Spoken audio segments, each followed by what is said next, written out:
We're here today with attorney J. Craig Williams, who has written the book, How to Get Sued. Craig is from the Williams Lindbergh law firm. And Craig, I want to ask you first, how did you pick the title, How to Get Sued? Back in 2003, it was the very first blog entry that I did on my blog, May It Please the Court. It seemed to me that if I was going to write to consumers, potentially clients, why not tell them how to get sued? Because as a lawyer, that's what I do. Now, lawyers by their very nature have to be writers, but I know your background, early on, you were a writer. Can you give us a little history? When I first graduated from college, my job was with AT&T, one of the Virginia telephone companies, in their public relations department. And I had a woman who would give The Devil Wears Prada for a run for her money.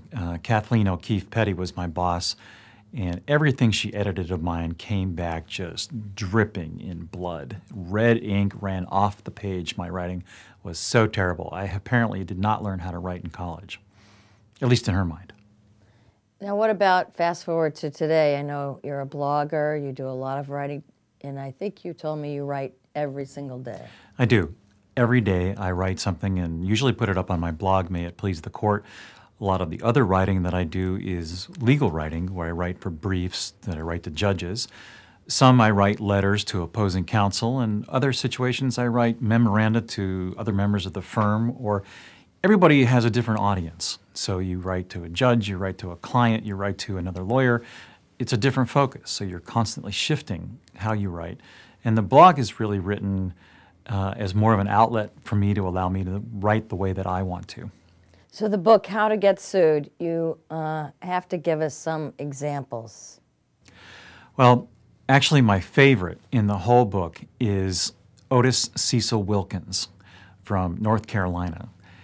He apparently did not like his girlfriend and wanted to keep her off the property, lived out in the woods in the back area.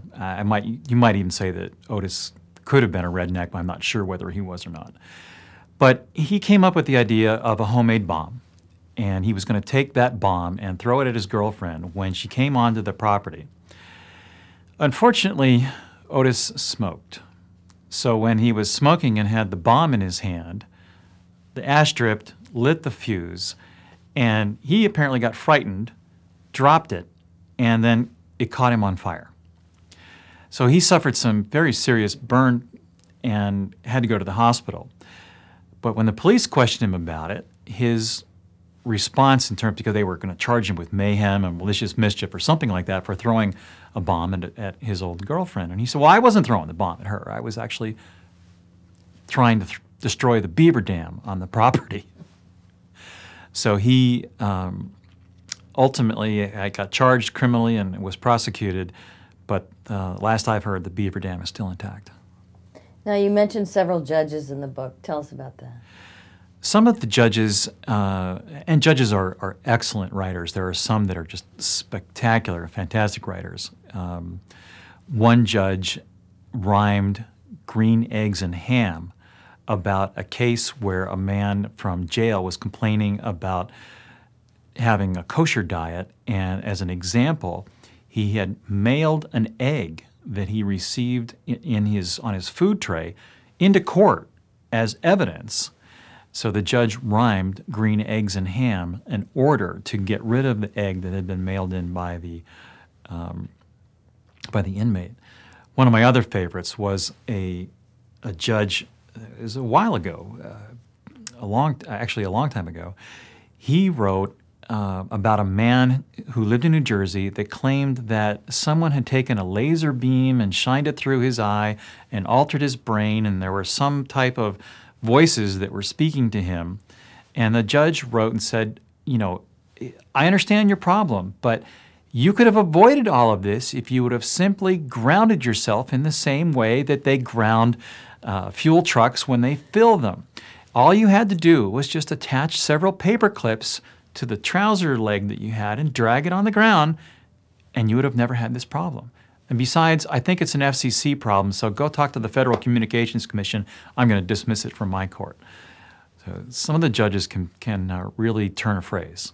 And these are all real stories, so real life stranger than fiction. They are, and they are actual opinions that are written by the judge. There's an appendix in the very end of the book of a judge that got a motion to compel acceptance of a lunch invitation.